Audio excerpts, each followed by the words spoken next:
SCVs coming in to help fight this off. And the Lomo bench definitely looks a little bit worried. Finally, be able to clean this up, but now he's going to be forced to rebuild a command center. He's going to be forced to rebuild a command center for the inside base as well. BeSt just looking, oh my god, that's my teammate. Can't believe he did that. Well, apparently there was a command center already ready in place just in case something like this happened.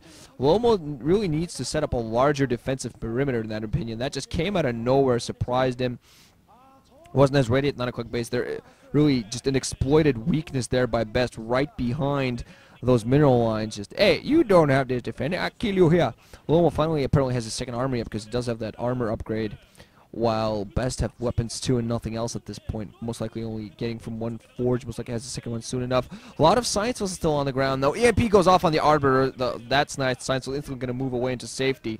No science vessel killed, I believe, at this point yet by BeSt. And if Lomo, he is going to try to keep the science vessel kind of up, just build one, build one, build one. And once he has a crap load of EMPs off, he's going to be able to completely counter all these Arbiters, really prevent them from doing what they want to do, be able to completely melt armies as they run right into his base. Of course, losing all of their shields and then getting barraged by siege tank fire is not really going to help him. But I think BeSt definitely ahead at this point, has a huge army. Arbiters to support him, is taking down a lot of economy from Lomo. Lomo still trying to move around with vultures, trying to do some damage, but being stopped all the time this time. Has no mining at his main. He's mined it out completely.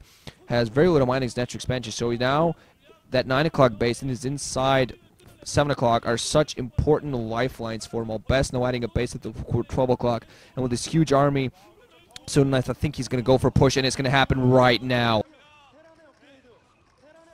Oh man, I think the SK Telecom people might have been, the team might have been celebrating a little bit too soon, because Lomo still has a ton of tanks on the ground. If he defends against this is going to be tough, but the stasis troops there are keeping the Dragoons back. So another EMP there on probably 2 Arbiters, I think, from Lomo, so he actually fights this off. Epic defense from Lomo there, so Lomo is definitely still in this game, especially seeing as though he took out about half of BeSt's force there, and BeSt cannot feel good about that. He lost half of his Dragoons in that battle. And BeSt, I'm not sure why he's playing so aggressive. All he has to do right now is add bases and just protect them and make sure that Lomo can't go for any kind of dropship harassment behind the bases there. But yeah, BeSt running into more mines here, so he's got to be mindful of that. He has a humongous army, so yeah, he doesn't have to do anything except turtle at this point. Maybe take the 10 o'clock, take the inside, 10 o'clock, the 9 o'clock over there, and just keep adding bases. You know what? BeSt really isn't macroing up all that much. I think he has 1, 2, 3, 4, 5 bases right now, but I really would have expected BeSt to have 6, maybe working on his 7th at this point. I usually think of him as a super heavy macro player, and it looks like Lomo is going to try to get down that exposed base again. This is very hard for a Terran to fend off. Lomo is going to try to use his vessels effectively to EMP the troops. If he gets some good EMPs in here, like EMPs about a dozen Dragoons or something like that, he'll be able to fend this off yet again. And BeSt still playing aggressively here. Another EMP on all the Arbiters there and a lot of Dragoons, so BeSt forced to back off. Once again, the Arbiters being completely nullified there, and now SKT1 at their feet. They are rooting for BeSt, saying, BeSt, don't screw this up, man. No gas, no more Arbiters being produced. No gas, no more Arbiters being produced. More EMPs going off on the Arbiters, and desperately trying to hunt down those science vessels.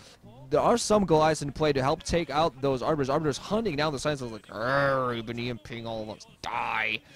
But really, BeSt not getting his extra gases. He has way too few gateways. Way too few gateways. I think he had like 6 to 8. At this point, it should be 12 going on 20 at this point. Lomo just mining from the 9 o'clock. Does have his mineral only as well. Finally, BeSt going to go for yet another attack. Let's hope he doesn't mess up with the stasis this time. Arbiter's coming to play. EMPs did go off. Tanks in quite a large position. Another Arbiter got EMP. Dragoons still moving in. No Zell stop support. Tanks on the ridge as well as on the ground. Oh, wow. Pushes back, and Kwasing Ah's base is screaming in joy at this point. Watching that attack completely fail, way too many sacrifice zealots.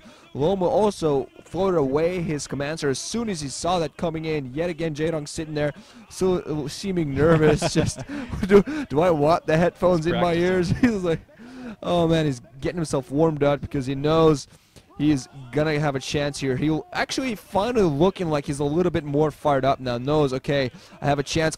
Nice stasis though here by BeSt. He's gonna come in close yet again. But Lomo definitely enough force to help him off. These tanks, again, just blocking, really. Zealots should have been able to run in more seamlessly against those tanks, but blocking. Arbors, meanwhile, coming in as well to support. There are some more tanks on the ridge. Seizel's going to come in and force BeSt back yet again. BeSt being flooded. It's like the freaking wall at Shine at this point. The Mongols trying to attack, but being pushed back by the gigantic wall of China.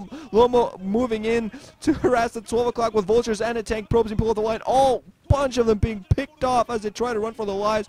Zealots coming in to finally clean this up with Arbiter support by Lomo. Lomo bringing the game here. Tanks being put down. He's going to get cleaned up there, but also harassment at the 3 o'clock position with another tank killing even more probes. Dropships now into play. More vultures going to be coming in to do a crap load of harassment. Lomo is just playing a beautiful game, sitting on lesser bases, but still managing to keep his defenses up, keeping just a constant stream of harassment, and you gotta love this. Seems like the next kind of the way Terrans are playing these days, fantasy-esque, Iris-esque. Just get a huge turtle army and just harass with vultures everywhere, every time, all the time. Three weapons and 1 armor, I believe, at this point, while only the weapons 3 for the tosses. So he's also ahead on upgrades, and Lomo slowly pulling back. Fantasy has just lost way too many forces to really consider himself in this game. Hasn't put his gases down yet. He's clicking Zealot, give me a Zealot, give me a Zealot, give me a Zealot. Zealots will not come at this point. Done a lot of harassment been done to him, and looking at his army count, it's so small. Where did his army go? He had so many Zealots. He had enough Zealots to blanket the screen, but now they're all gone, and very few Dragoons. He just has a couple Arbiters as well, not building anymore. Lomo tried to go for yet another harassment 12 o'clock, but there are cannons in place at this point. But at this point, I gotta say, Lomo has got himself back into this game. He's gonna be able to continue his constant defending. Goes for another harassment at the inside mineral only, and man, is this a great game of StarCraft or what? Yeah, Lomo, talk about a redeeming game for Lomo. He's pretty much gone Super Saiyan here. I think once he saw all of the Dragoons he took out and one of BeSt's, a lot of probes going down there. I think a mine was dragged into all of those probes, into BeSt probes. But yeah, BeSt is running out of minerals. He's running out of mining bases. And Lomo, although he isn't putting down a whole lot of bases of his own, he has a huge army, EMPing again on those troops. Yeah, like I said, Lomo going Super Saiyan. I have a chance. I can do this. Chew that gum, man. Chew the gum. The bubblegum Terran. Moving up the map right now, he's laying even more mines, and he's going to try to get the contain.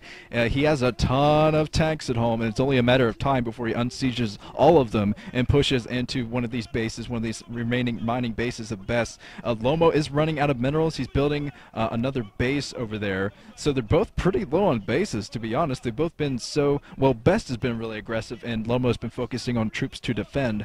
So they're both pretty low on bases.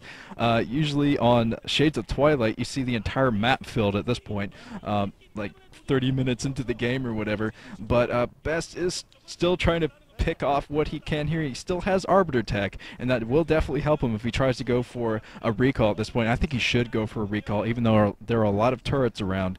Yeah, he is probably going to group for a recall here soon, getting a lot of Zealots, and those Zealots will help him. But Lomo going for another harassment there, harassing all over the place with these vultures, just picking off every probe he can.